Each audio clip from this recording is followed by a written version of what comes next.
عمران خان د رهایی دپاره سهیل افریدي ټولو ځوانانو ته یو اهم پیغام جاری کړی دی. سهیل افریدي دا ځل ځوانانو ته ویلي دي چې ما سره ودرېږئ اور دا ځل به دا قافله د احتجاج زه لیډ کوم اور زه به تر هغې واپس نه راځم چې تر څو مې عمران خان نه وي رها کړی.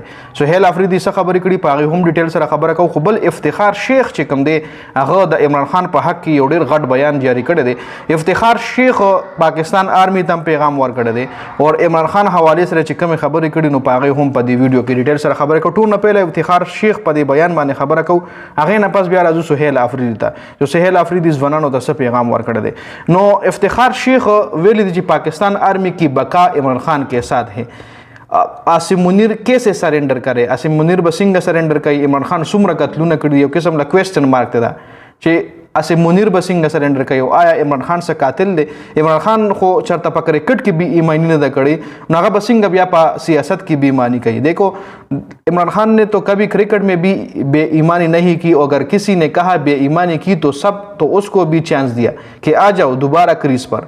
لکه په کرکټ کې وایي عمران خان ته که چوي چې داسې هم واقعیت شوي دي چې عمران خان دوباره بیټسمین بیټنګ ته رابللی د بونډرۍ نه رابللی چې راشه دوباره بیټنګ ته ودرېږه او دا آوټ نه و. داسې واقع شوي. اوس کم کلاړي وو هغې باندې به زه بیا پراپر ریسرچ وکړم، یو کلیپ پې هم در سره شریک کړم. خو عمران خان وایي په کرکټ کې بې ایماني نه ده کړې نو په سیاست کې به څه بې ایماني وکړي. او عمران خان چې کوم دی هغه هارملیس بنده دی، یعنې هغه نه چاله نقصان نشته دی، هغه نه پاکستان ته نقصان شته دی، نه د پاکستان اسټبلشمنټ ته نقصان شته دی، نه د پاکستان عوام ته نقصان شته دی. هغه یو هارملیس بنده دی، مطلب هغه نقصان نه ورکولو والا سړی دی.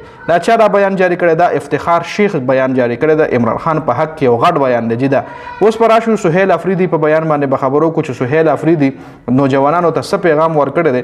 سهیل افریدي ځوانانو ته ویل چې تاسو تیاری شروع کړئ، ورو تیاری شروع کړئ اور دا ځل دا قافله د احتجاج دی کوم دی دا به زه لیډ کوم او دا ځل به کامیاب واپس راځو. دا ځل به په نیمه کې نه راتښتو یا په نیمه کې به دا احتجاج نه ختمیږي بلکې دا ځل به زموږ دا احتجاج زموږ دا قافله کامیابۍ سره واپس راځي. وایي دا زما تاسو ټولو سره وعده ده. سهیل افریدي ټولو ځوانانو ته ویلي دي چې دا سره زما وعده ده، دا ځل تیاری تاسو کوئ ما سره یو ځای لاړ شئ. سهیل افریدي وایي چې دا ځل به زه 20 لک عوام چې کوم دی د کې پي کې نه پنجاب اسلام آباد ډي چوک له بوزمه چې کوم دی زموږ احتجاجي او د دې پلان چې کوم دی دا به یو ډېر غټ پلان تیاریږي سهیل افریدي مطابق.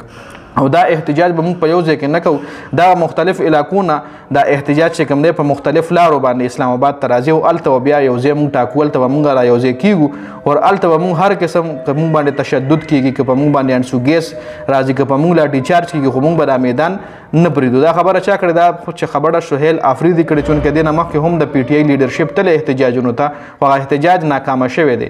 احتجاج نه لیډرشپ چې کوم دی هغه ته مطلب راغلی دی په نیمه کې نو هغه عوام چې کوم دی هغه مایوسه دي. نو دا ځل سهیل افریدي عوامو ته وایي چې وروره دا پرې در سره ځېم احتجاج به زه لیډ کوم او دا ځل به موږ واپس راځو، دا ځل به موږ دا احتجاج چې کوم دی کامیابه و. دا د ما تاسو سره وعده ده.